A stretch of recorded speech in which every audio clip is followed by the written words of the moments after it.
The hinge cried out in the night. One small sound. Enough to hang a woman by. She froze. She did not breathe. In this house, the house she was born in, slept a father who had just signed her away, like a horse, to the highest bidder.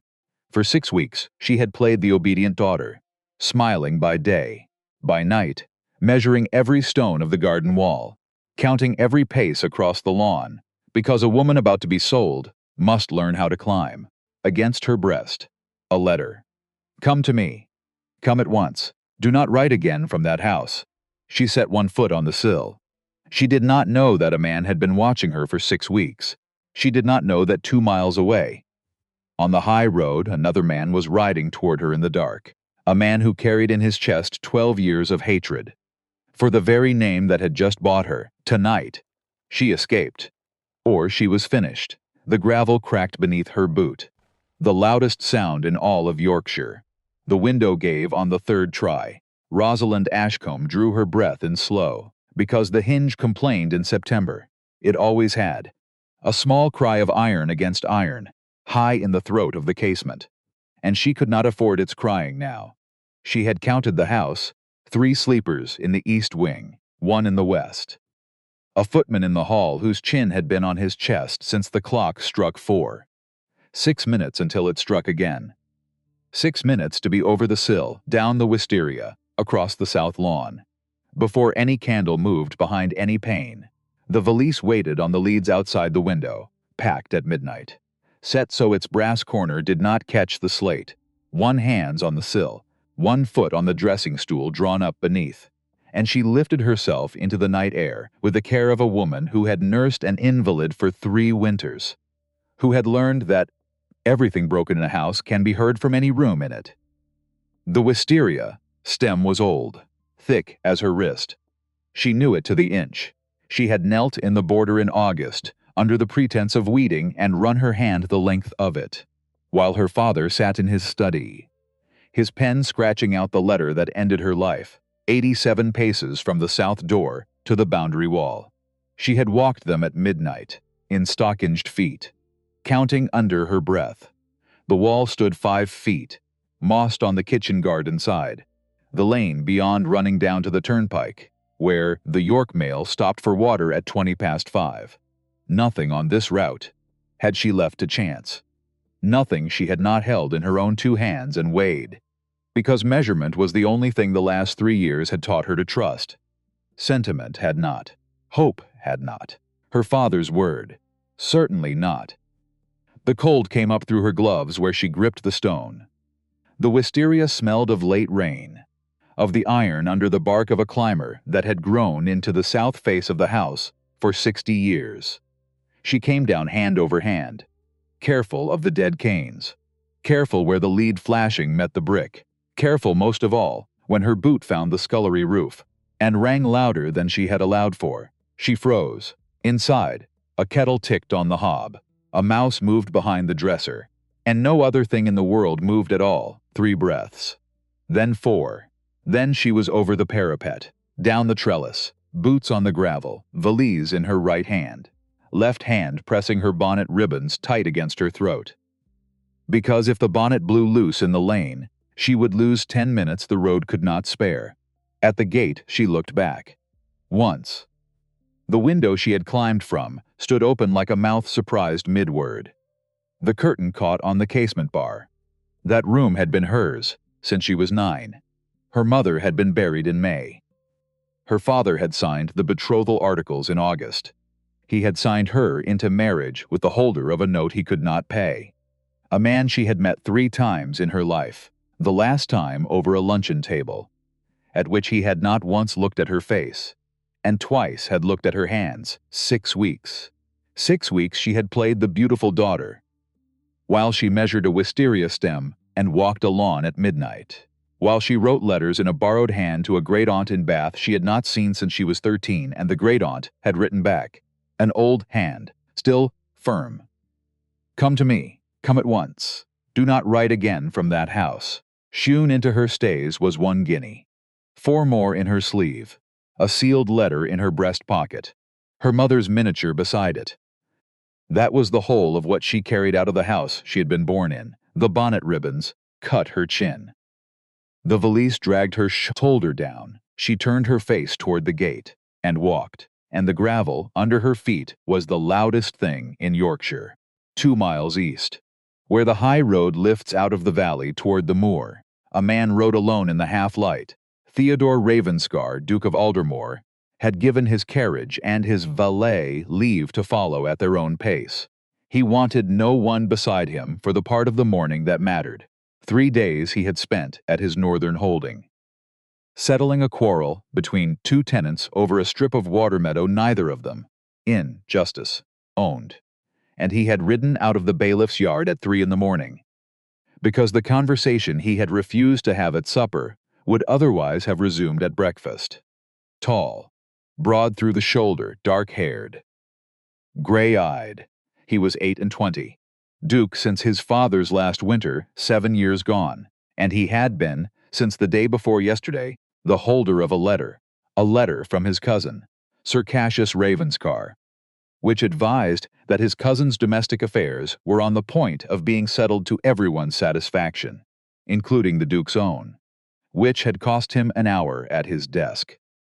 Cassius, learning that Cassius had bought up a baronet's note in the West Riding, and meant to marry the baronet's daughter for it, before Michaelmas, the signet had crossed under his thumb 3 times in that hour. He had not yet decided what to do. His horse knew the road and was content to walk it.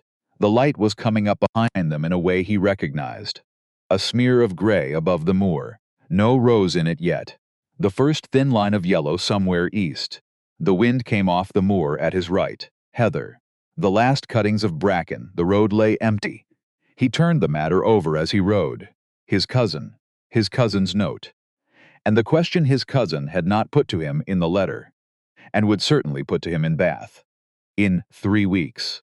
With that particular smile, it had cost the Duke 12 years to learn to read. The signet under his thumb was warm with use. He turned it twice, and made himself stop, and let the horse have its head into the dip, where the road crossed a stream and rose again. It was on the rise out of the stream that he heard the boots on the gravel, not the gravel of a yard, the loose stuff of the road, thrown down by a turnpike keeper after the August rains, a figure coming along from the west, walking fast, a bonnet pulled low, a valise dragging at the right hand.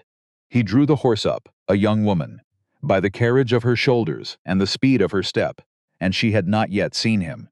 Because she was watching the road in front of her boots, he sat very still. The light came up another half-turn.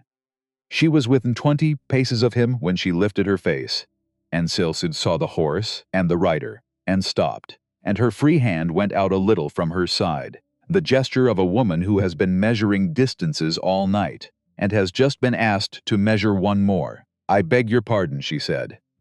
Her voice was clear, not loud. It shook once, on the second syllable of pardon, and she steadied it before he could decide whether he had heard the shake or imagined it. "I am bound for the Black Horse at Ferrybridge. I have business in Bath. I shall not detain you." He had been advised, in that hour at the library desk, by a small inner voice he did not entirely trust, to mind his own affairs. He minded them now. He looked at the valise that was plainly too heavy, at the bonnet ribbon tied so tight it had marked her throat, at the right glove stitched at the palm in a hand that was not a lady's maid's, at the breast of her traveling pelisse, where a folded letter made a square he could see from where he sat. He thought of his cousin Cassius, and of his cousin's penciled hand at the foot of the last paragraph. The young woman is 26, and, not, in my view, given to defiance. He thought of his Hines at 16, opening a door for him in a corridor, and of the price of that door. A price he had been paying his cousin in small installments for 12 years. He took his thumb off the ring. "You are some way from Ferrybridge," he said.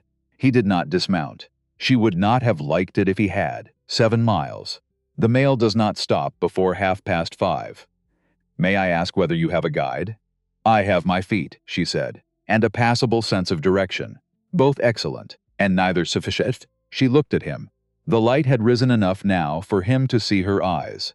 Hazel, set deep, a small straight scar above the right brow, which he did not look at twice, because he had been raised not to.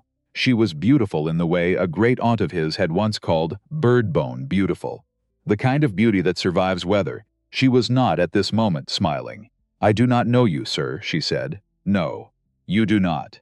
And you will be in less danger from me at a distance of 15 paces in the dawn than in any other arrangement I can presently devise. My groom is 58.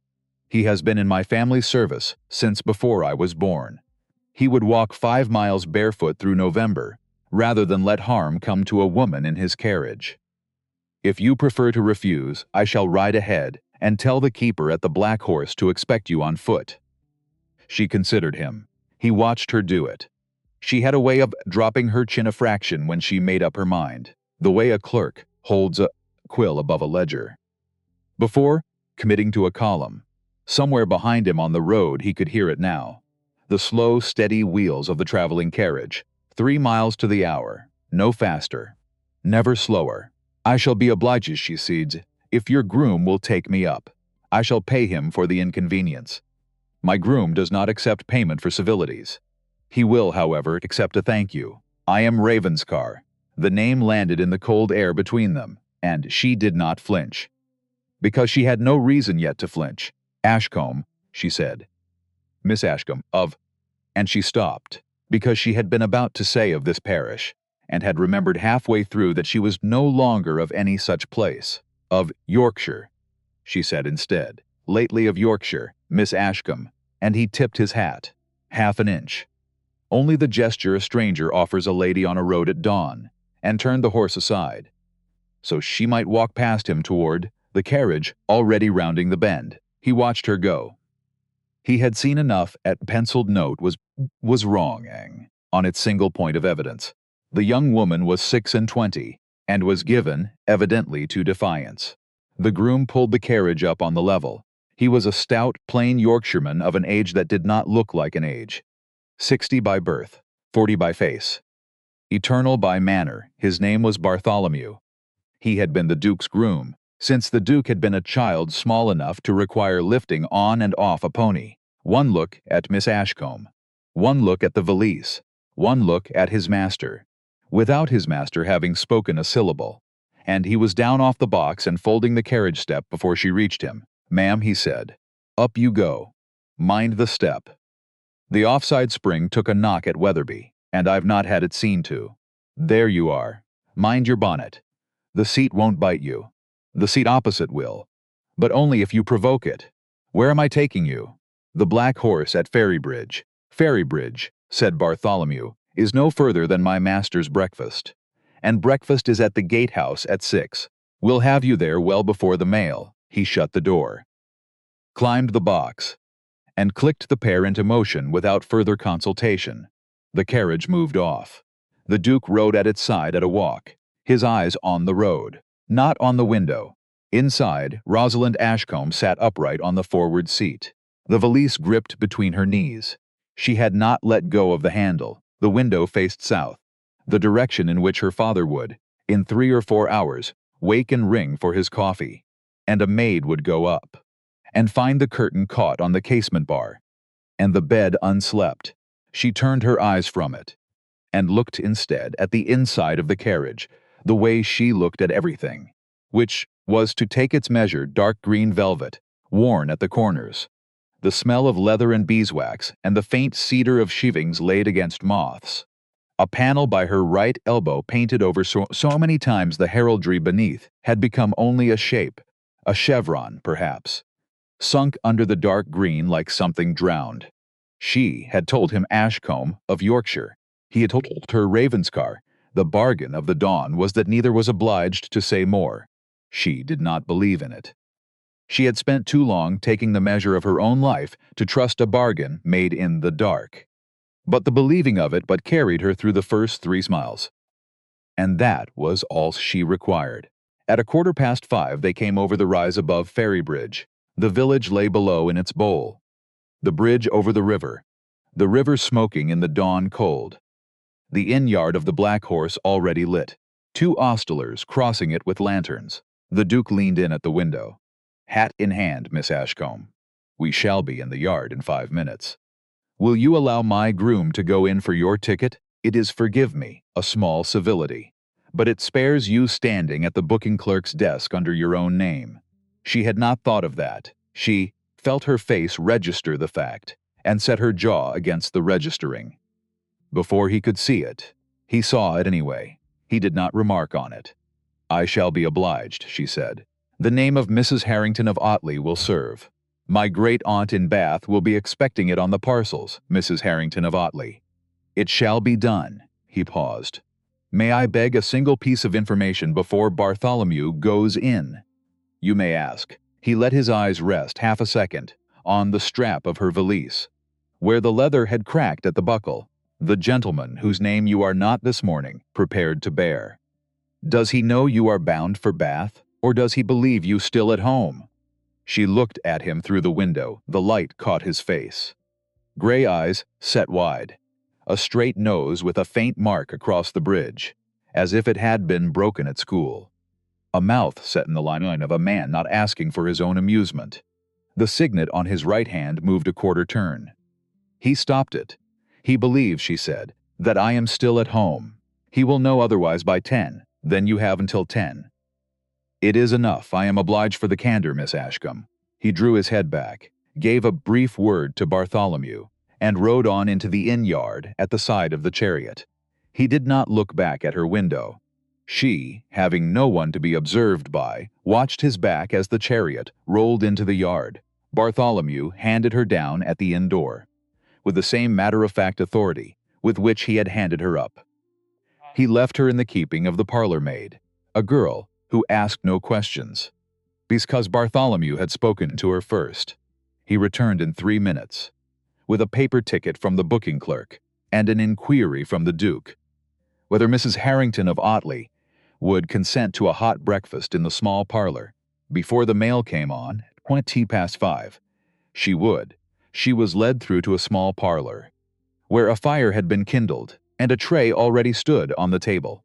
Toast, butter, hot chocolate, an egg in a cup, and where the Duke stood with his back to the fire, and gestured her to the chair. Mrs. Harrington, the egg is fresh.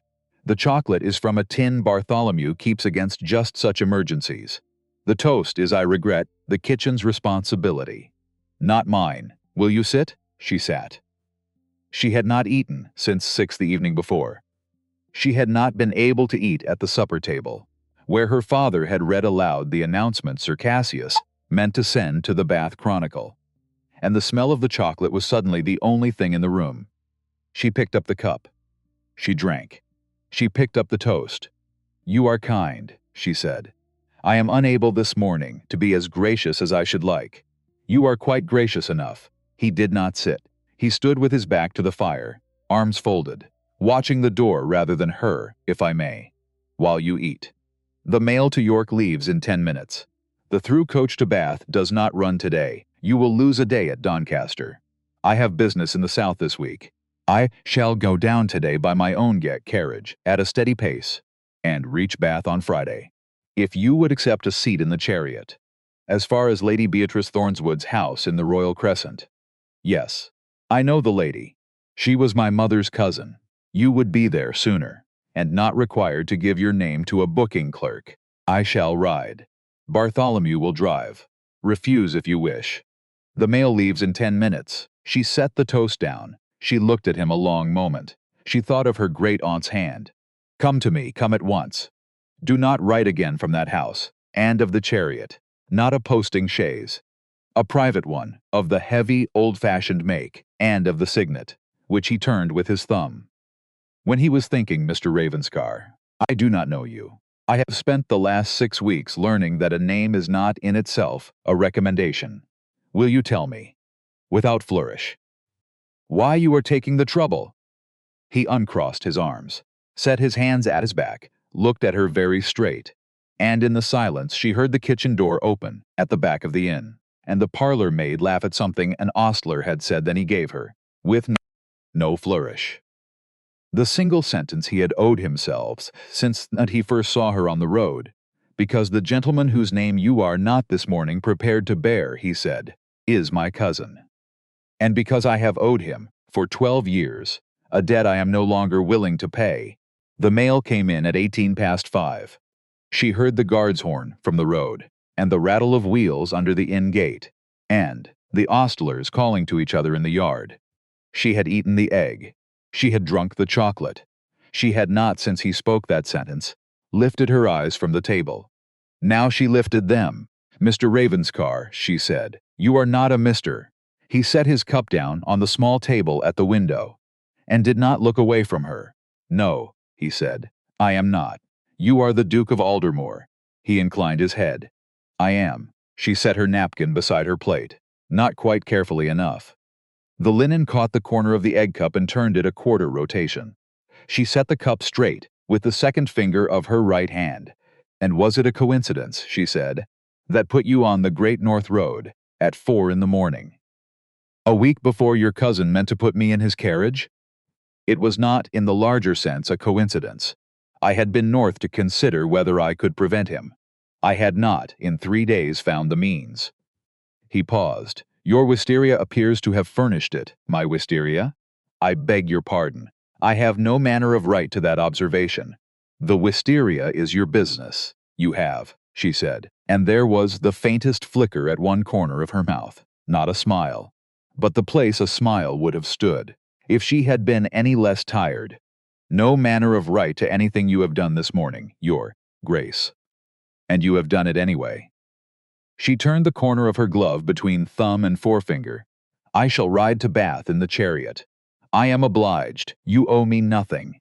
If at any point between here and Bath you wish to be set down, lift the hammer in the roof. Bartholomew will stop within the half-mile. You will be set down with your valise. And 4 guineas for the next stage. The 4 guineas are not charity, they are a precaution. Do not, I beg you, refuse them on a point of pride. I shall not refuse them. I shall return them to you, in Bath, with interest. At 5%. 5% over 4 days," he said, "is rather under 3p." And for the first time, the corner of his mouth lifted. By a fraction he did not allow to become a smile. "Then I shall add the 3p to your hand, sir, on the steps of Lady Thornwood's house. Do not, on a point of pride, refuse it." He looked at her. He was not, she noticed, a man who smiled often. And the look he gave her was not a smile. But it was something nearer to one than the expressions she had collected from him on the road. He bowed. "I shall not, on any point, refuse you. Bartholomew will tell you when to come down to the yard. Will you finish the toast?" "I shall finish the toast." The chariot rolled out of the inn yard at 5:25, Bartholomew on the box, the Duke on the off-side wheel, Miss Ashcombe in the forward seat, in the corner that did not face the road behind her. The dawn lifted off the moor at last, and went grey-gold over the river, and the road ran down toward Doncaster between the hedges. For the first hour she did not speak. He did not require her to. She watched the hedgerows, and the small things in them. A lark lifting out of the grass on the verge. A laborer at a gate who watched the carriage pass without acknowledging it. A fox at the far edge of a stubble field, standing very still, as though it too had somewhere to be and was counting its enemies before it went. She thought of her mother's miniature in her breast pocket. She thought of her great-aunt in Bath. She thought, against her will, of the man riding at the off-side wheel. She had not asked him a single question about himself. She had not even asked the question she ought to have asked first. What, precisely, was the nature of the debt he had owed his cousin for 12 years? And what did he mean to do about it now? She had not asked, because she suspected the answers would change the temperature in the carriage, and she was not, at this moment, prepared for further changes of temperature. The rocking of the carriage was steady. The chocolate was warm in her. And the road behind her, which she could not see from her corner, was the road she was leaving, which was the only direction she had ever wanted to leave in.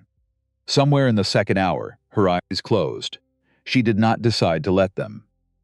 They simply closed, the way a hand opens when the thing it has been gripping is, for one moment, safe, and she slept. At 9 they pulled up at Doncaster. For the horses. Bartholomew was down off the box with the step before any ostler reached them. The Duke came round to the door himself. Miss Ashcombe. There is a parlor at the back. The landlady is a woman of sense, who has put up 4 of my mother's nieces in her time. Will you go in for half an hour? Bartholomew needs to change his off-leader. I have ordered a tray. You order trays, she said, half awake. With the regularity of a man who has done it before.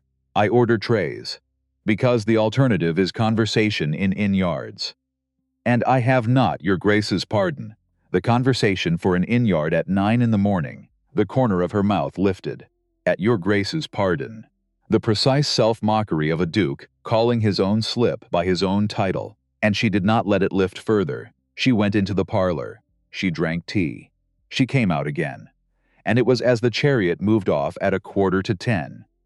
Between 2 hedges beaded with the last of the frost, that Bartholomew, without turning his head, without raising his voice, without altering the pace of the pair by so much as a breath, said a single thing into the morning air. Your Grace. The Duke brought his horse up level with the box. There has been, said Bartholomew, a horseman behind us since the turnpike. At Ferry the Duke did not turn to look. He had learned, in 12 years of this man's company, never to turn and look. A traveler, he said. On the same road, a traveler stops to water his horse. This one waters his when we water ours, and rides when we ride, and keeps the whole morning, the same quarter-mile between us, which is the distance a man keeps, when he does not wish to be counted, and does not wish to lose the thing he is counting. The Duke rode in silence for the length of a hedge. Describe him. Brown coat, plain hat, a bay with 1 white sock. He carried, when I caught him at the Doncaster trough, a thing in his breast that was not a flask. It was square, and it had corners. Corners of a memorandum book. The kind a man carries who is paid to remember faces. The Duke looked, for the first time, at the window of the chariot, where Rosalind Ashcombe sat with her valise between her head come to rest against the worn green velvet, asleep again, or near it. Her bonnet ribbons, for the first time since its dawn, loose at her throat. She did not know, and he found, turning the snit once and stopping it, that he did not want her to know. Not yet. Not while the chocolate was still warm in her, and the sleep she had not had since Sunday was finally by the rock of the carriage, taking her in earnest. You believe him my cousin's man, the Duke said. I believe a man who buys a baronet's note, and means to marry the note's daughter before Michaelmas. Does not leave the daughter to walk out of her own front door unwatched. He sets a brown coat on the lane. I believe he was set on the Ashcombe lane a fortnight ago. I believe he watched like a wisteria this morning, and I believe he is, this minute, a quarter-mile behind us, composing in his book a sentence that begins, The young lady was taken up, at dawn, by a private chariot, bearing, under the green paint of its near panel, a chevron and 3 crescents. The Duke went very still in the saddle, because there it was, the whole of it, in a groom's flat Yorkshire voice. On a frosted road south of Doncaster, his cousin would know. By tomorrow, the cousin would know, not only that the bride had run, but that the Duke of Aldermore's own chariot had been waiting on the road to catch her, which was the one thing, the single thing, he had ridden north to be able to do without his cousin's knowledge, and it was already undone. He looked at the window again. She had measured everything she could measure, and she could not have measured this. The brown coat, the bay with the white sock, the square thing with corners in a stranger's breast, the quarter-mile that did not close, and did not fall away. He turned the signet on his right hand, once, and this time he did not stop it. Bartholomew, your Grace, at the next crossroads. The one below Bawtry, where the lane forks left to the Trent, he paused. And the pause was the pause of a man rearranging, in a single breath, every plan he had made between his desk and this hedge. We do not take the south road to Newark. No, your Grace, we take the left fork. The bad one. The one a private chariot would never take, because a private chariot values its springs. The off-side spring, said Bartholomew, is already broke. Then it can be no worse for the road. Lose him by Gainsborough. I do not care how. I care only that when she wakes. She is one my fall further from that brown coat than she was when she closed her eyes. Bartholomew clicked his tongue at the off-leader, and said nothing for a moment. Then he said, "She does not know. No, she does not. You'll tell her, I will tell her, when she has slept, and eaten, and not before. A woman who has measured a wall, and a wisteria, and a lawn at midnight, for 6 weeks, has earned 1 hour in which she is not being measured by someone else." Bartholomew nodded, the way he nodded, which was barely, and the chariot came down the long hill toward the fork below Bawtry, the frost burning off the hedges now in the climbing sun, the Trent somewhere ahead a band of silver, and a quarter-mile behind, steady, patient, keeping its distance, to the yard, a brown coat on a bay with one white sock. Inside, Rosalind Ashcombe slept, and dreamed, for the first time in 3 years, of nothing at all, and did not know that the road south had just been thrown away, that a duke had rearranged a week of his life around the angle of her sleeping head against a velvet seat, that somewhere behind her, in a stranger's pocket, a sentence was being written that would reach Bath before she did. She had climbed out of a window to escape one man. She did not yet know there were 2 of them on the road, and the one riding at her wheel. Turning a signet ring he could not keep his thumb from, watching the hill ahead, and the quarter-mile behind, with the same gray, unhurried, unrelenting attention, was discovering that 12 years of owing his cousin debt was nothing, nothing at all, compared to what he was prepared, as of this frosted morning south of Doncaster, to owe a woman he had known for exactly 4 hours. The chariot took the left fork, the bad road, and the brown coat, a quarter-mile back, slowed at the crossroads, and looked left, and looked south, and, after the moment a watcher takes when the thing he is counting does the one thing he did not expect, followed. The bad road shook the chariot like a thing it meant to break. Rosalind woke at the third jolt, not gently, not the way a woman wakes in her own bed, but all at once, the way she had learned to wake in 3 years of nursing, hand already moving, mind already counting. Where am I? What hour? Who needs me? Except no one needed her, for the first time in 3 years. No one needed her. She sat up. The valise had slid against her knee. The window showed her a country she did not know. No turnpike, no milestones, a rutted lane, willows, a band of silver water off to the right, too wide to be the stream they had crossed at dawn. This was not the South Road. She knew the South Road. She had measured it, in her head, from a coaching map in her father's library, read at 12, because she had nothing else to do that winter. This was not it. She lifted the hammer in the roof. The chariot stopped. The Duke brought his horse to the window, and she looked at him, and he looked at her. And she saw a faint sarcasm before he arranged his face, that he had been hoping for another hour. "We are not," she said, "on the South Road. No, we are west of it. By the look of that water, we are near the Trent. We are. You changed the road while I slept." "I did." Each word a single dropped into still water. "Mr. Ravenscar." She did not say "Your Grace." She had decided, somewhere in the last sentence, to use the smaller name. "I have spent 6 weeks measuring distances, so that no man could move me 1 inch I had not chosen. And you have moved me 11 miles, while I slept." With my own consent unasked, he took his thumb off the signet ring. "Your consent," he said, "was the one thing I was unwilling to wake you to ask for, which I see now was its own kind of theft. I beg your pardon for it. So you will tell me why." He did not soften it. She would not have thanked him for softening it. "There is a horseman behind us. Brown coat, bay, with one white sock. He has kept a quarter-mile behind this chariot since Ferrybridge. He waters when we water, he rides when we ride. Bartholomew marked him at dawn. He carries, in his breast, a memorandum book, of the kind a man carries who is paid to remember faces. The willows went past the window, the silver water went past, and Rosalind Ashcombe went very still. "My cousin's man," the Duke said. "I am as certain of it as I am of anything I have not yet proved. Your father did not leave you to walk out of your own front door unwatched. A man does not buy a note and a daughter, and then trust the daughter to a wisteria and a lawn. He sets a brown coat on the lane, to watch which way she runs. She heard it, all of it, and the part of her that had knelt in the August border, with her hand along the wisteria stem. Understood it before the rest of her did. She had been watched, the whole of August, the whole of September. While she thought herself unseen, while she counted sleepers and planned a window, there had been, the entire time, a man with a book.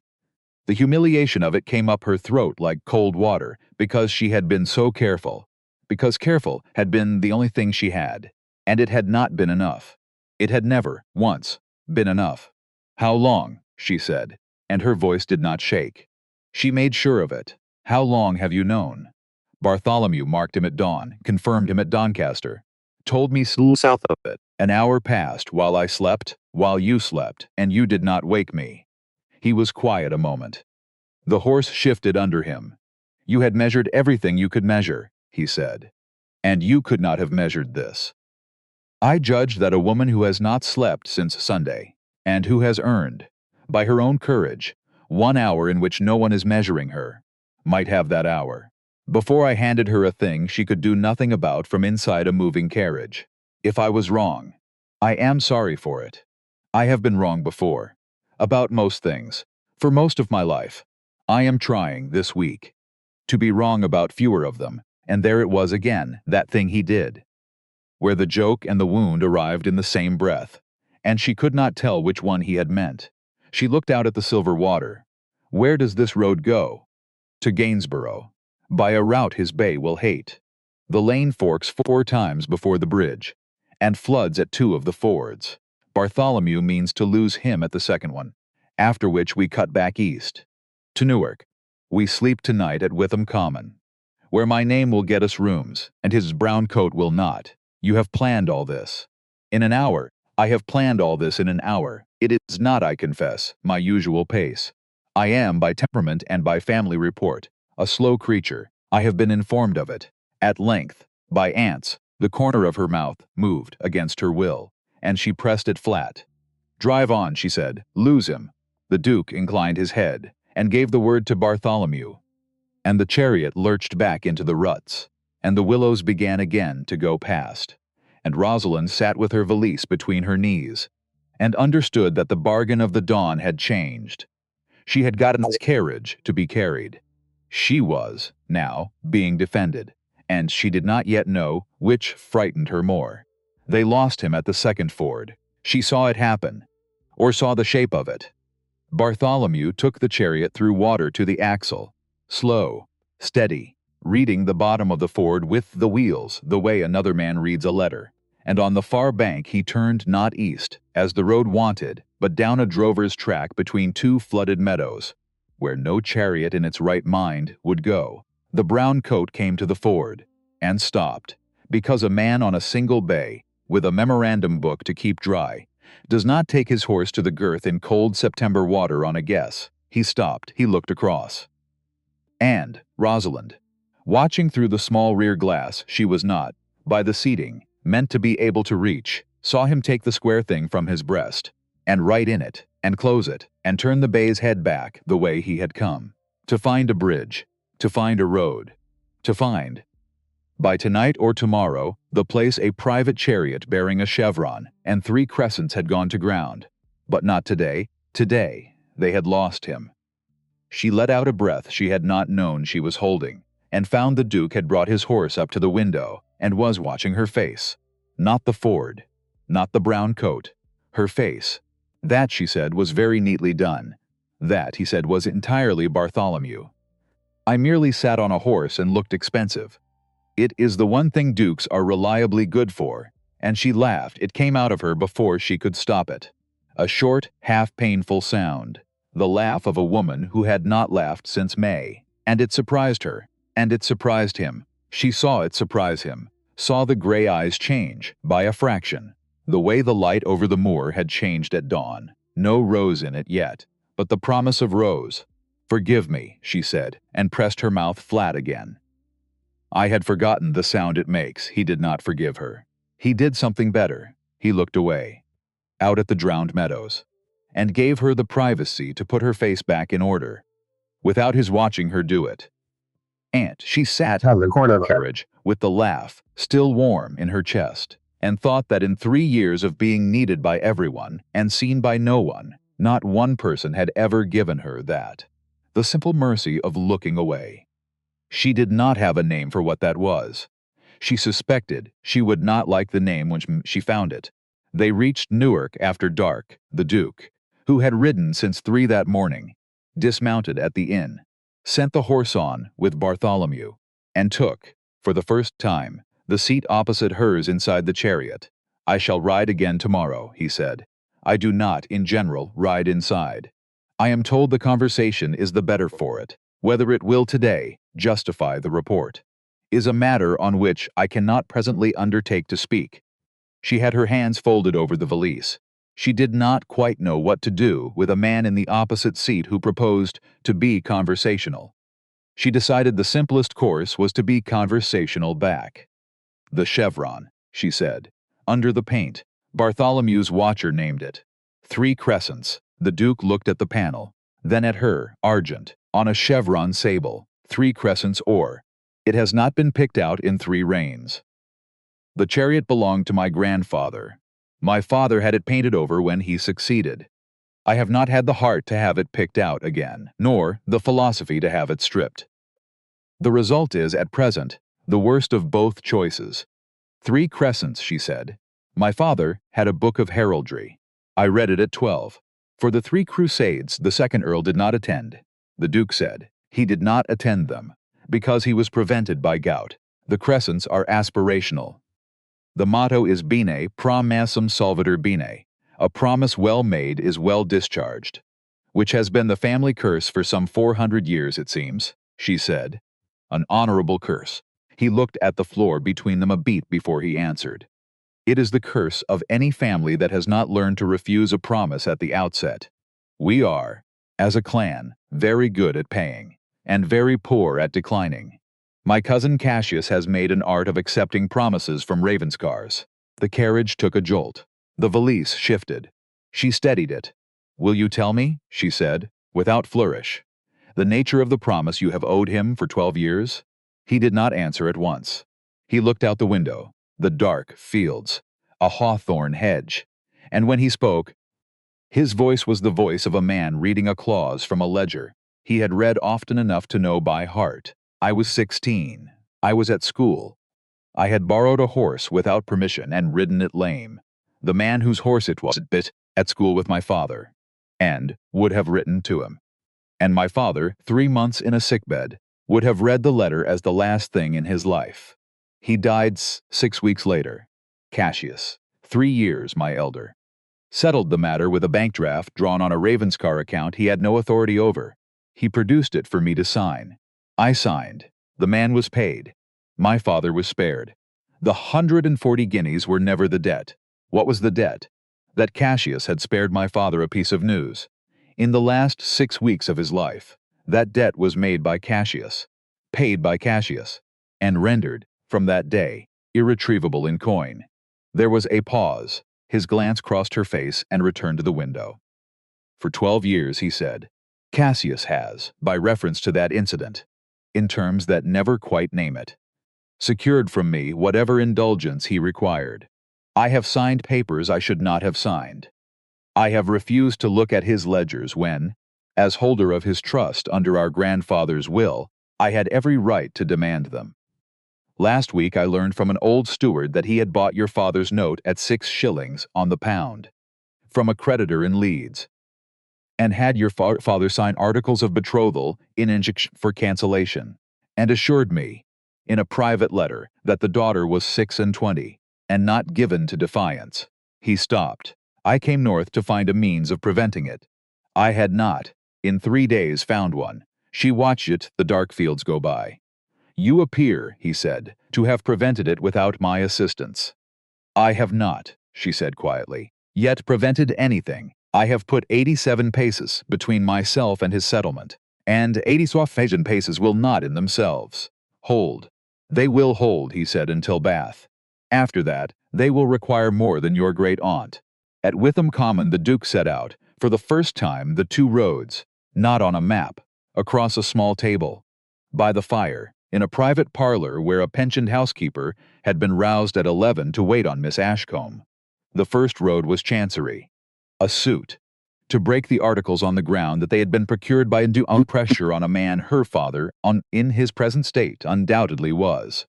A year of it. Lived under Lady Thornwood's roof, at the end of which she would be free, and her name the better for the matter, going in her favor. The second road, he laid down slower. As a man lays down a card he is not sure he should be holding. The second road was that the Duke of Aldermore himself discharge his cousin's claim, by a settlement, which required that he marry, in the first place, the lady on whom the claim stood, which transferred the matter from a cousin who had bought a note, to a duke who had made an offer, which his cousin could not refuse without appearing thwarted before the whole family. The matter closed by Michaelmas. A fortnight, not a year, he laid it down, and then he did a thing she did not expect. He argued against it. I am not proposing it. I am laying it before you because it is the second of two roads, and because it is, on every point of efficiency, the better one, and because I cannot, with any honesty, name the first without naming the second beside it. But I am telling you, plainly, that the second road asks of you, in the discharge of a debt my cousin imposed against your will, an instrument you should not have to use, to be married, to be free of him, is a freedom of a poor kind. I have known you for one day. I do not know whether you laugh at things, and if you do, at what. The first road does not require me to know any of that. The second requires that you tell me. Whether the answer would make it tolerable, she sat with her hands folded, and she did not answer at once, because she had in fact laughed at a Ford that afternoon, and he had heard it, and looked away to spare her, and she was thinking, now, that a man who would name a marriage of convenience, and then confess in the same breath that he did not know whether his proposed bride laughed at things, was either the most foolish man she had ever met, or the most honest, and she had spent 6 weeks learning to tell the difference. I shall take the first road, she said. The Chancery. He did not move. He did not register the answer. Only the small fractional smile she had seen once at the Black Horse passed across his mouth and was gone. You shall take the Chancery, he said. Good. I had been hoping you would. You had been hoping. I had been hoping that you would refuse the second road on the only ground it could honorably be refused on. That you do not yet know whether you wish to marry me. You do not, and I do not, on my side, wish to be married to a woman who is taking me to be free of my cousin. The Chancery is the longer road. It is the better road. We shall walk it, and at the end of it, if the question is still open between us, we may find we have other matters to discuss. She looked at the fire. She did not say what she might have said, because she had learned in 3 years that the things worth saying were the things you could afford to wait to say, and she could afford, for the first time in 3 years, to wait. They came into Bath on the Friday afternoon. The crescent stood pale and grand under thin cloud. Lady Thornwood's house was the 7th from the western end. The footman opened the door before the bell was rung, because Lady Thornwood had been at the window a quarter of an hour. She was at the door the moment. Rosalind was inside it, 73, small, with a face that had once been beautiful and had since become better, and a pair of eyes that examined Rosalind without softening, and then softened entirely.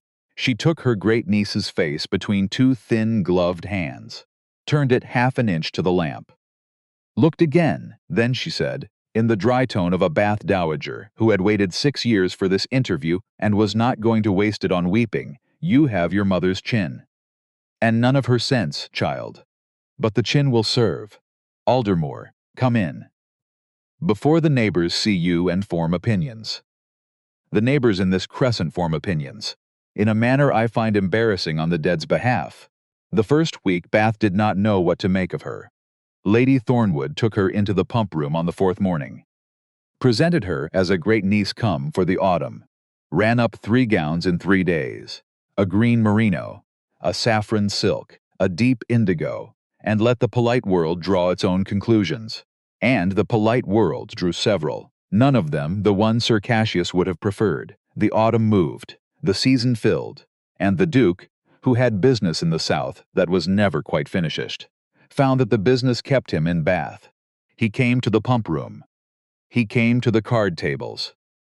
He stood at her chair in the octagon and spoke to her of nothing in particular, which is the hardest thing two people can speak of, and the most telling. 3 weeks passed in this manner, and she found, somewhere in them, that the sound she listened for in the crescent was the sound of one particular horse. She did not examine this. She had decided not to examine it until the chancery was done. Then, on the 11th of October, Sir Cassius came down from London. He took rooms at the York House. He sent his card to Lady Thornwood's door 3 times in the first week, and was, on each occasion, not at home. Rosalind saw him only once.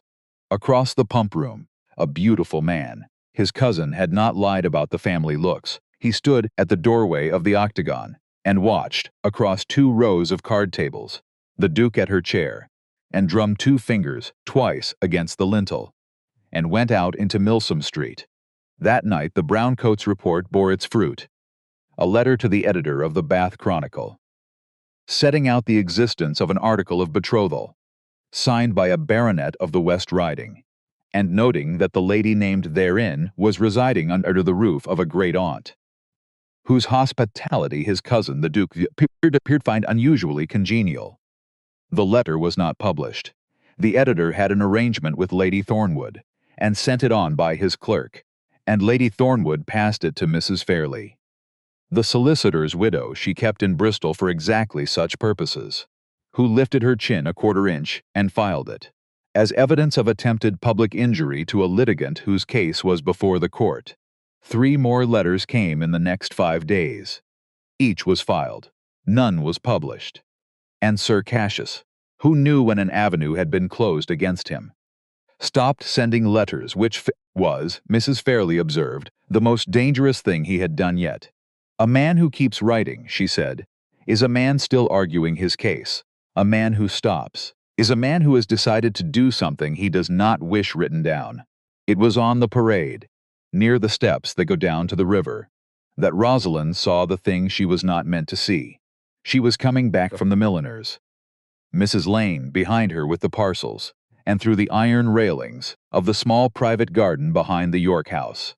In the cold yellow light of a Bath autumn at 4 o'clock, Sir Cassius Ravenscar stood alone at a stone bench in the far corner, no one with him, no one watching, as he believed, and he had taken from an inner pocket a small flat object. He held it on the flat of his hand, and turned it with his thumb, not the way a man looks at a paper, but the way a man looks at a thing he has carried a long time, and has today found himself unable to put down. It was a small enameled miniature, in a silver oval. He passed his thumb across the painted face, once, twice, and his face. The face Rosalind had seen in 3 rooms across 2 years with no expression but cold transaction, had altered for the count of 5 breaths. He looked like a man whose private grief had found him unprepared in a garden. A magpie crossed the path between the bench and the river, and Rosalind stepped back, 1 pace, and another, and turned, and walked on toward the crescent, with Mrs. Lane behind her, without ever having spoken, or been seen. She told no one. She did not name it to herself that evening either. She knew only this, that the man she had climbed out of her window to escape was carrying, in his unwatched moments, the face of someone whose loss had marked him in a way the public man did not know how to bear. She did not soften toward him, because a grief in a garden does not unbuy a note, or unsign an article, or unmake the 6 weeks she had spent measuring a wall. But she knew, standing in the cold with the river smoking below the steps, that the fact had altered the shape of the thing she would, in the end, have to do with him. That you cannot. Once you have seen a man weep without weeping over a face in his hand, go back to thinking of him as only a thing to be defeated. You can defeat him still, but you will have to do it now, as one person does a thing to another person. She did not yet know what she meant, in particular. By that, she knew she would know, in time. The blow came on a Thursday. At breakfast, Lady Thornwood opened the Bath Chronicle. Read it again. set the paper flat on the cloth, and laid one hand on it. Aldermore, she said, who is mercifully not at this table, has been published. Rosalind set down her cup. The cup made a small, sharp sound on the saucer, and the sound carried across the room. Published, Lady Thornwood said, in the matter of his elder cousin's affianced bride, as, I quote, a gentleman of high station, whose private interest in the lady has become of late of so unequivocal a character, that the article in his cousin's hand, valid as it is in the eye of the law, has met with an opposition from a member of his own family, which the public will judge to spring from a motive less amiable than honorable solicitude. She set the paper down. It is unsigned. It has gone through the editor at the third remove. My arrangement does not reach the third remove. The print has gone out. It is in 17 drawing rooms by 10 o'clock. It will be in 3,000 by Tuesday. Rosalind sat very still. She heard the words. She heard the hand flat on the paper. She heard, somewhere above her, Mrs. Lane's footfall on a board. It says, then, she said, that the Duke's attentions to me are not honorable, that they spring from a motive less amiable. It says in the most public form available, that I am. The words are familiar.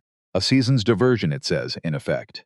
Yes, and Sir Cassius has not been seen at the York House since Wednesday. His servants are there. His baggage is there. He himself is, by my information, in his rooms, with the curtains drawn. He has done what he came to Bath to do. He has made it impossible for Aldermore to be seen at door. Without putting on you a name, I cannot, at 73 in this crescent, sustain. Without consequence to you, the clock on the mantelpiece struck the half, and Rosalind Ashcombe, who had seen Sir Cassius weep in a garden 3 days before, understood in the count of 10 seconds the whole of what he had done. He had not won the law.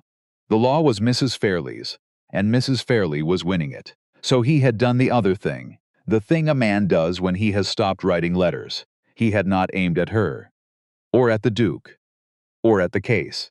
He had aimed at the one joint where the three of them were held together, the Duke standing at her chair. And he had driven, into that joint, the one wedge no chancery suit could pull out, a printed sentence.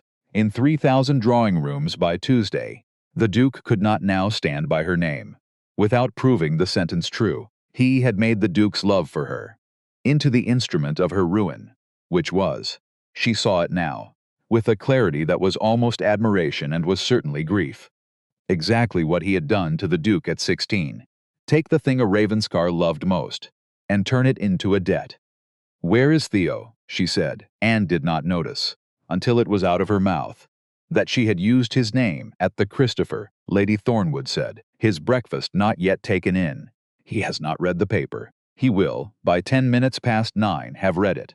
And then, child, he will come. Rosalind looked at the window, the crescent, pale and grand, under a sky that had not made up its mind. He will come, she said, and the part of her that had measured a wall, and a wisteria, and a lawn at midnight, was already, before the rest of her had caught up, measuring the one distance she had never wanted to measure, the distance from this breakfast table to the moment she would have to close a door, in the face of the only man who had ever, in her whole guarded life, looked away to spare her.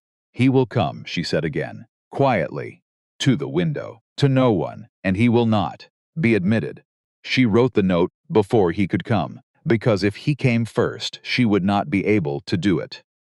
3 sentences. She drafted them in her head while Lady Thornwood was still folding the newspaper, and then she went up to the front room, and sat at the small desk, and wrote them. He had courted her, the note said, in good faith. He had been, by the chronicle of this morning, made the instrument of a public injury he could not, by any further attention, mend. He should not come to the Crescent. He should not write again. She read it over. It was a lie, the cleanest lie she had ever written, because every fact in it was true, and the whole of it was false. The truth was that she did not want him to stop coming. The truth was that his horse in the Crescent was the only sound she had begun, in those weeks, to listen for. The truth was that he had looked away at a ford, to let her put her face back in order. And no one, in 3 years, had ever done that.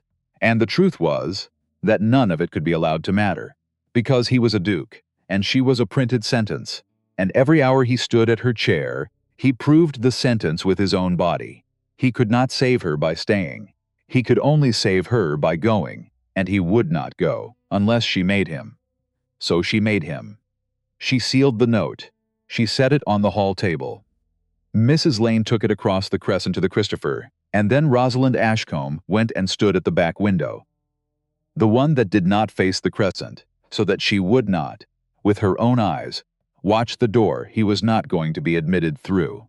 He read it at 9:20. He did not come to the crescent. He did not write. He sat at the desk in the front sitting room of the Christopher with his face in his hands, for 1 hour, and then for another. He had courted her for his cousin's debt, and had, somewhere between Newark and Witham Common, fallen in love with her. He had named no name for it. Even to himself, the slow creature, he had not named it. He had only known, at the second ford, watching her laugh and then watching her press the laugh flat, that he would take the bad road every day of his life if it kept that sound coming. And he had, by standing at her chair, by being seen to love her, lost her, the cousin he had loved at 16, for opening a corridor door, had at last taken from him the one thing he had not been able to add to the ledger. He had ruined her by loving her, which was the family curse, spoken in a new tongue. At 4 o'clock he ordered his horse, and rode out of Bath, by the London road, without telling Bartholomew where he meant to go, because he did not know. He knew only that he could not stay in a town where the print might be read again. In a room where a woman he loved had written him 3 true sentences that meant goodbye. He went to his sister's house at Marlborough, and he did not write, because she had told him not to, and it was the last thing she had asked of him. And he found he could not, even now, refuse her anything. It was Mrs. Fairley who broke it open, not the law, not the Duke, not love. A solicitor's widow of 53, with a leather folder under her arm, and a thing wrapped in linen in her reticule. She came to Lady Thornwood's door at 9 in the morning on the following Tuesday, and asked to be received by Miss Ashcombe. Roland had not slept above 3 hours at a time in 4 days. She came down to the library. Mrs. Fairley sat opposite her, set the folder on the table, folded her hands on it. Miss Ashcombe, I have since Friday been at work on 2 matters. The first you know of. The second you do not. Continue. The first concerns the note, for £9,000, against your father's name. The copy at the York House is dated the 7th of June. The original was dated the 4th of August. Rosalind went still. The 4th of August, Mrs. Fairley said, is 1 day after the articles of betrothal, which were signed the 3rd. A note dated after the articles cannot be the consideration for the articles. So the date was moved forward from August to June, to put the note before the marriage, to make the marriage look like a rescue, instead of what it was. You can prove this. I can prove this 3 ways. By deposition from the attorney's clerk in Leeds, who made the alteration in his own hand, and has, for a consideration that was not money, agreed to say so, by the paper stock itself, which that Leeds attorney did not begin to use until the 3rd week of July. A note dated the 7th of June cannot be written on paper that did not exist until July. And by your father's banker, Ledger. She lifted her hand each from the folder. The note is forged in its date. The article rests on the note. The article names, in its body, a note that did not exist on the day the article was signed. By its own terms, the article was procured by a fraudulent representation. 3 counsel agree. The article will not stand. The note will not stand. The matter will be disposed of in your favor by the Hillary sessions. 8 weeks, not 14 months. The fire crackled. A coal fell. There is a further matter, Mrs. Fairley said, and looked at Rosalind very steadily. Sir Cassius Ravenscar is, by these same papers, in danger of an indictment for fraud. The indictment is at your discretion. Rosalind looked at the folder. At Mr. hands on it. At my discretion, his grace is in Wiltshire. At his sister's, by my last report. He has not been told the contents of this folder. He has not been told that I am, this morning, in this room. He shall be told what you decide to tell him, by such means as you decide, at such time as you decide. I shall not preempt you. You are, in this matter, my client. The conduct of it is yours." Rosalind looked at the linen-wrapped thing in the reticule. "And what is in the reticule, Mrs. Fairley?" Mrs. Fairley lifted it out, set it on the linen on the table, unwrapped it. It was a small enameled miniature, in a silver oval. The painted face was a young woman of about 23, dark-haired, gray-eyed, with the kind of mouth that had once been a pleased mouth, and had not yet known it would not have time to become a serious one. There was a small dent in the silver of the back, and the chain was broken at one link, and mended at that link in a hand that was clearly amateur, and clearly a young man's. It was not a recent mend. Rosalind knew the miniature at once, because she had seen it, 3 days before, on the flat of Sir Cassius's hand, in a cold garden.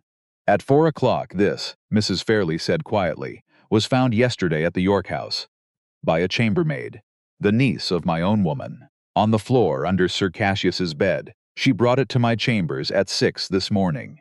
In her own words, "The poor gentleman has dropped his thing under the bed, and has not the strength to be picking it up himself." She did not know what it was. Rosalind looked at the painted face, at the amateur mend, at the dent in the silver. "I have 2 choices," Mrs. Fairley said, "as to whom I return it.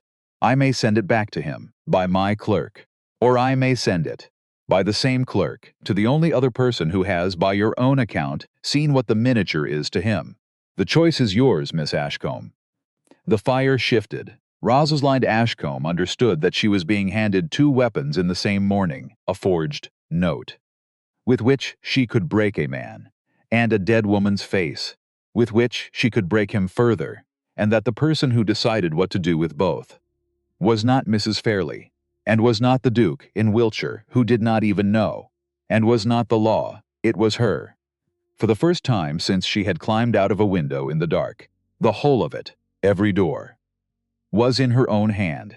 She turned the miniature over in her gloved fingers, and read, on the back, in a young man's amateur hand from 26 years ago, the small scratched word "Bungen." The Duke had told her in the carriage south of Newark before any of this, his aunt by marriage. Cassius's mother had died at his birth, and his mother's sister, Marianne, had become in effect his mother. He had worshipped her. She was beautiful, brilliant, and dead of a fever before he was 11. The miniature was hers. He had carried it, by the Duke's knowledge. Since the autumn of the year she died, 26 years, a man does not carry a face for 26 years, and mend its broken chain himself, badly, as a boy, unless the face is the one true thing in a life that has, by his own choosing, gone false in every other particular. Rosalind set the miniature down, on the linen. "Painted face up, Mrs. Fairley," she said. "I shall not ask for the indictment." Mrs. Fairley did not move. "I shall take the folder and the miniature this afternoon to the York House. In your company. I shall lay them before him in order. The miniature first, then the deposition, the paper stock, the banker's receipt, and the article last. The consideration for withdrawal shall be that he sign, in his own hand, a withdrawal of the article and the note, a statement of the true date, and a letter to the editor of the Chronicle, withdrawing Friday's piece, and acknowledging the Duke's attentions as honorable. The letter shall be in mine before I leave the York House. After it is signed, the miniature shall be returned to him. On the table, at his hand, Mrs. Fairley, who had not in 20 years smiled in a client's library before the matter was disposed of, permitted herself this morning the deviation of a small, brief, professional smile. "It shall be done, Miss Ashcombe." They were at the York House door at 1 o'clock. Sir Cassius Ravenscar stood in the center of his sitting room as they were admitted. He had not gone out that day, and his face, on seeing Rosalind at the threshold with Mrs. Fairley at her shoulder, was, for a quarter of a second, the face she had seen at the stone bench, and was then, again, the face of the polite world. He bowed. "Miss Ashcombe, Mrs. Fairley, Sir Cassius, may I sit?" "You may." She sat.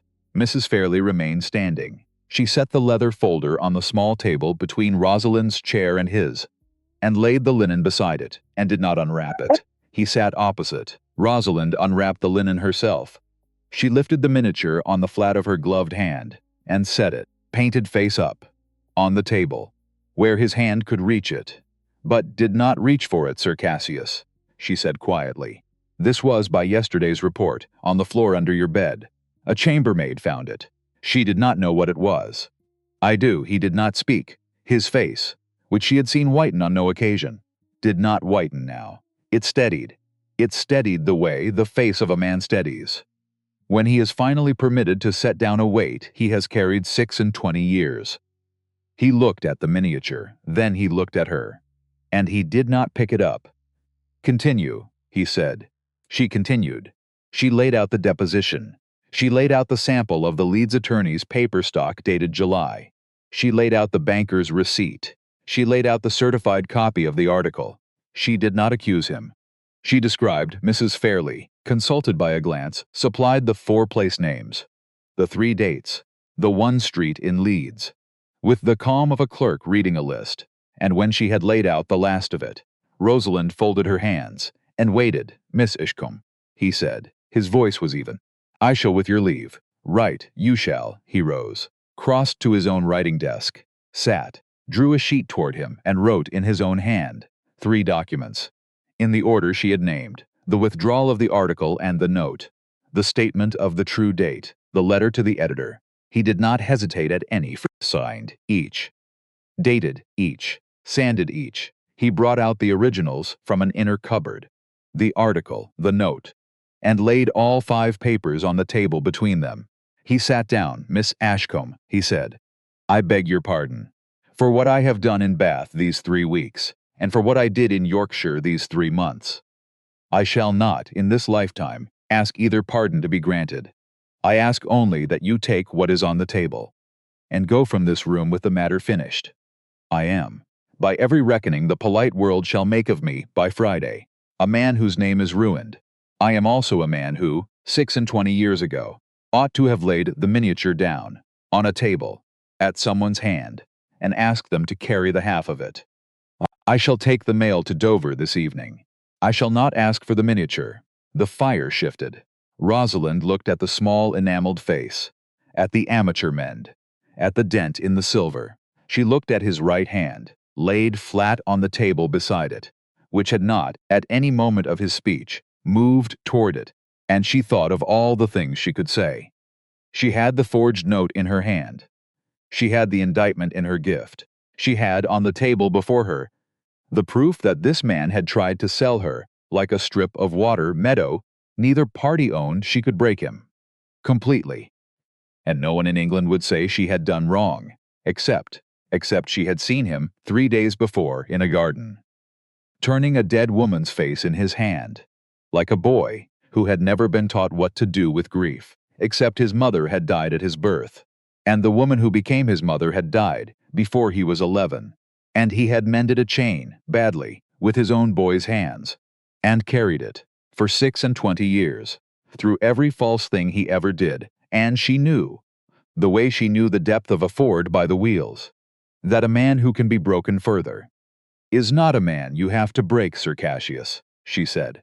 You shall keep the miniature. He did not steady. He sat, for the count of 2 breaths, with the face of a man who had not in any conversation of his life been forgiven a single thing. It was not, this afternoon, mine to take, she said. She set it back, on the linen, on his sides of the table.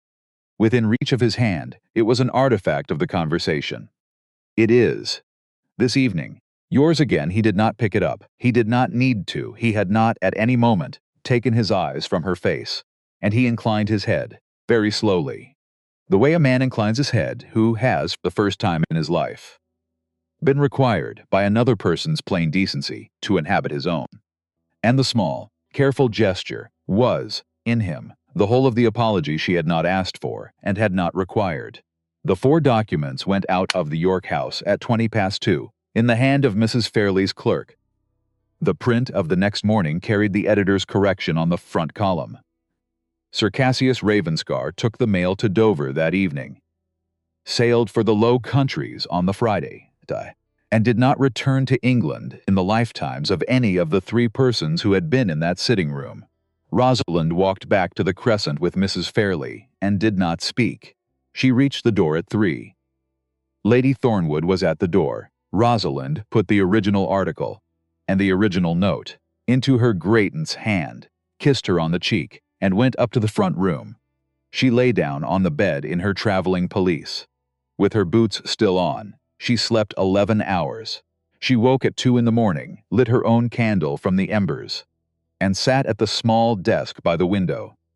And for a long while she did not write anything at all, because the matter was finished. And she had not, in 3 years, known what to do with a finished matter. There had always been another thing, another night of nursing, another letter to write in a borrowed hand, another wall to measure, another sleeper to count. The whole of her life, since her mother took to the sickbed, had been a thing she got through, a distance she crossed, a column she balanced and carried forward to the next page. And now there was no next page. She sat with the candle, and the empty paper, and the thing she had been refusing to name since the second Ford, came up out of the dark of the room, and sat down across the desk from her, and would not be sent away. She had wanted him to stay. That was the whole of it. That was the thing she had pressed flat at the Ford, and pressed flat at the chair in the octagon, and pressed flat in the writing of 3 true sentences that meant goodbye. She had wanted, for the first time in 3 years, a thing for no reason of survival, a thing that measured nothing, defended nothing, carried nothing forward. She had wanted the sound of one particular horse in the Crescent, and she had sent it away with her own hand, because she had been certain, so certain, that to keep him near was to ruin him, that the only mercy she had to give was distance, except the print was withdrawn, and the article was burned in her great-aunt's grate, and the man who had made his love an instrument of ruin was on the Dover tide. There was nothing left now to ruin. There was only a duke in Wiltshire, who had obeyed her, because she had asked it, the last thing she asked of him, and the part of her that had measured everything, found at last that there was one distance she had never once measured. In all her careful counting, the distance from a desk at 2 in the morning to a breakfast table in Marlborough, where a slow creature she had known for 6 weeks was, by every reckoning she could make, still in love with her, and too obedient to come. She dipped the pen. She wrote in her own hand, to His Grace at Marlborough, a letter of 1 page. She set out the facts of the previous afternoon, the state of the documents now in her great-aunt's possession, and the absence now of any further matter standing between him and the door she had closed in his face. She did not, in the letter, say come. She read it over twice, and put the pen down, and picked it up again, because come was the word the whole letter was made of, and she had left it out, the way she left everything out, the way she had spent 3 years leaving herself out of every room she stood in, needed by all, seen by none. A woman made entirely of the spaces around the things she did not say, and she thought then of him at the Ford, looking away, to spare her the watching, and she understood that there is a kind of mercy in looking away, and a different kind in being seen, and that she had spent her whole life giving the first, and had never once, in 3 years, dared to ask for the second.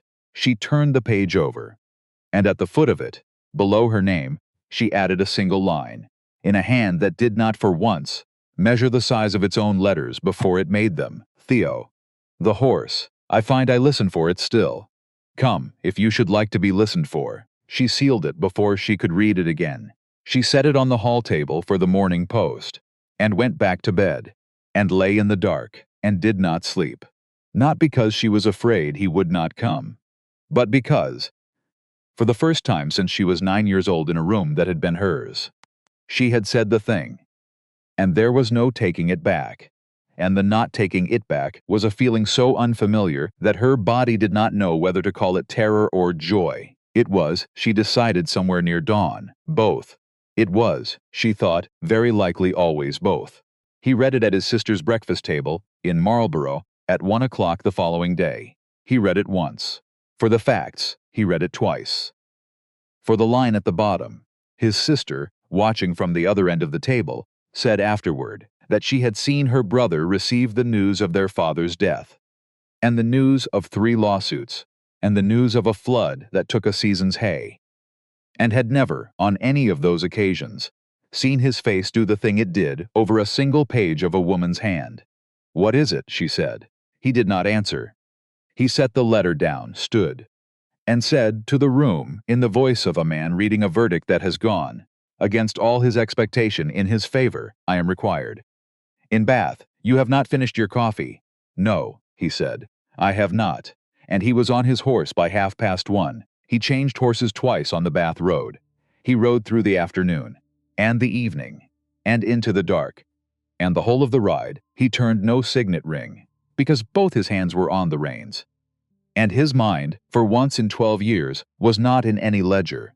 It was on a line of 11 words at the foot of a page, written by a woman who measured everything, and had measured, this time, the one distance she had spent her whole life refusing to cross. I find I listen for it still. He came to the door of the 7th house from the western end of the Royal Crescent. At 4 o'clock in the morning. He did not knock. He stood on the step, and Lady Thornwood's footman, who had been instructed at midnight, admitted him at once, and walked him through to the library. Without a single question, he was put in the chair by the fire, a glass of Madeira at his hand. The door closed. Rosalind came down 10 minutes later, in her wrapper, her hair plaited for the night. She had been awake.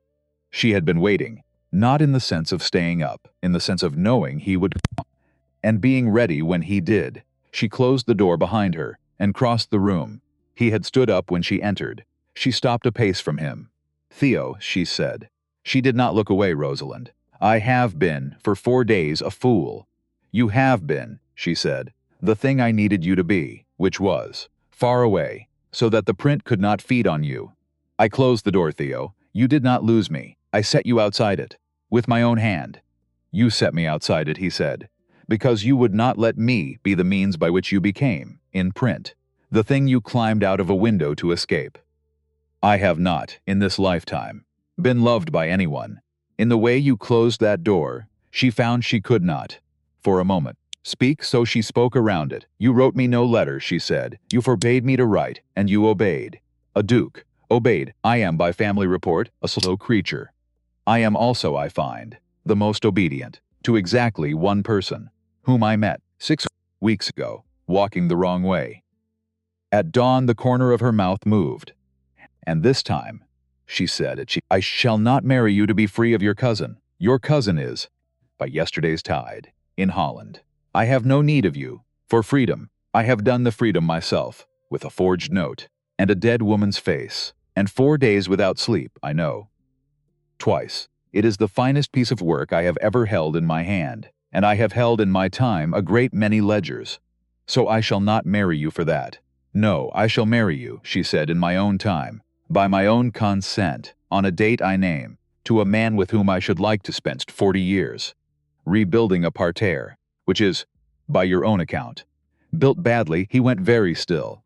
I have, she said, in my room upstairs, a notebook, in which I have made the rough plan. I shall show it to you after breakfast. And after breakfast, on the cheek, only on the cheek, this morning. The rest is for the lilacs. The lilacs, he said, by the lilacs of the year following. At the parterre, we shall begin. He did not move at once.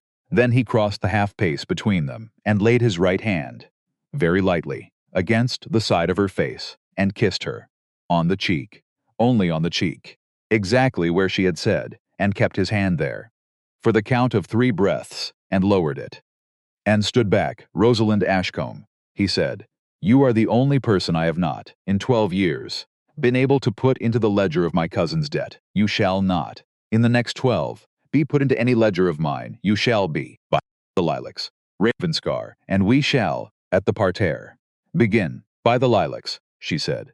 By the lilacs. The morning came up grey-gold over the crescent, and the two of them supped at Lady Thornwood's breakfast table, with the notebook open between the toast and the chocolate, and the rough plan of a parterre drawn in a hand that measured the size of its own letters. Lady Thornwood came down at 9. Found a duke at her table, in yesterday's riding coat, with 4 days of road on him, and a smear of garden ink on his cuff, where he had been correcting, with some confidence, a woman's drawing of a myrtle knot. She stood in the doorway, and looked at the pair of them, and said nothing for a moment. Then she said, in the dry tone of a Bath dowager who has waited 6 years for an interview, and is, this morning, getting 2 she had not dared to hope for, Aldermore, you have ridden through the night, and arrived at my door at 4 in the morning, and been admitted by my footman, who did not, I observe, consult me. He did not, Lady Thornwood. I am at your mercy on the point. You are at my mercy on a great many points. Sit down.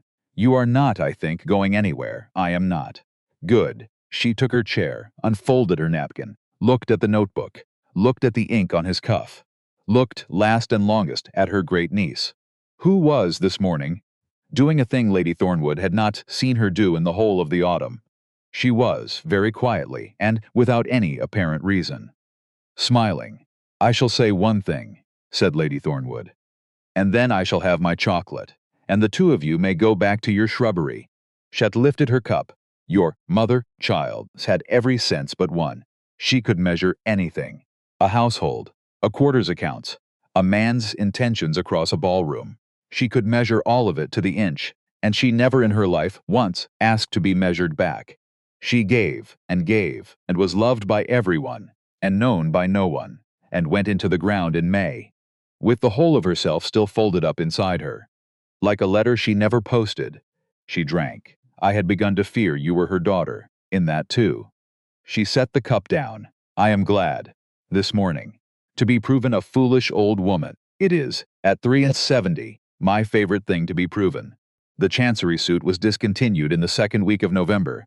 The article and the note were burned in Lady Thornwood's library fire on the 11th. Rosalind put them on the coals herself, and watched them go, and felt nothing she had expected to feel.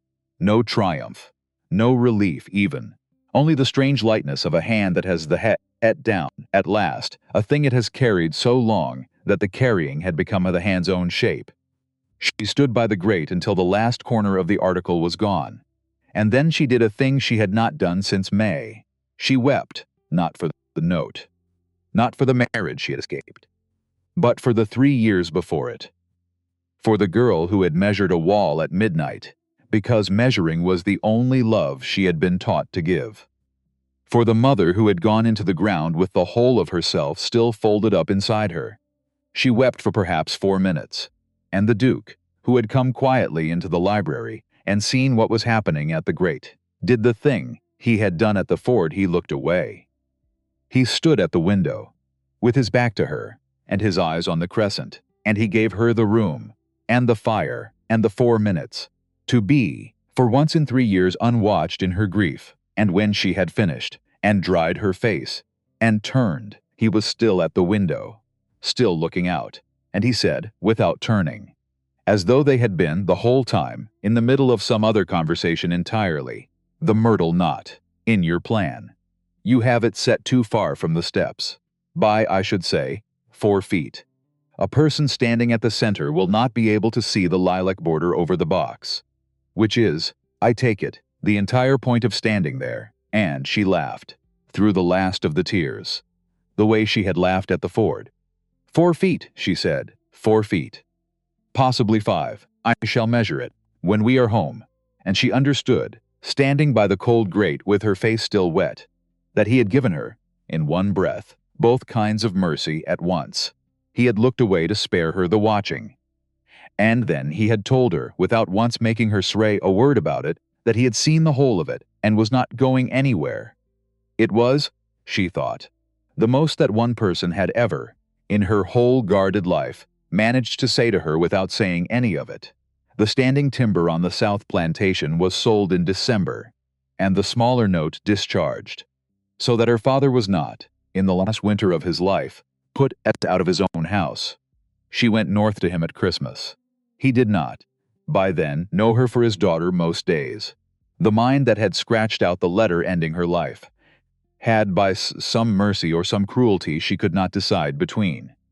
Scratched out a great deal else besides, he thought, on the good days, that she was her mother, and she let him think it. She sat by his bed, and held his hand, and let a dying man believe that the woman he had failed in the sickbed had come back to forgive him, because the truth would have been a knife. And she had laid down her knives in a sitting room at the York House, and had found she did not any longer care to take them up.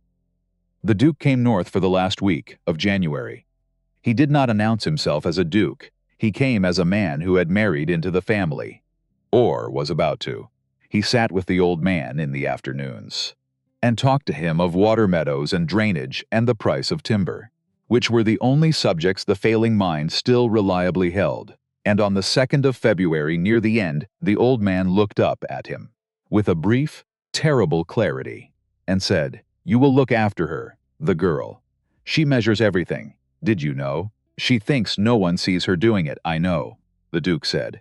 "I see her doing it, good," said Sir Henry Ashcombe, and closed his eyes. "Someone ought to." He died on the 3rd of February, in his own bed, with his daughter's hand under his, and a man who saw her standing at the window, looking away, to give her the room. She brought him to rest in the small Yorkshire parish church, beside her mother, under a stone that gave only their names, and the years, and, at her own instruction, no scripture at all, because she could not find a verse that was both true and kind.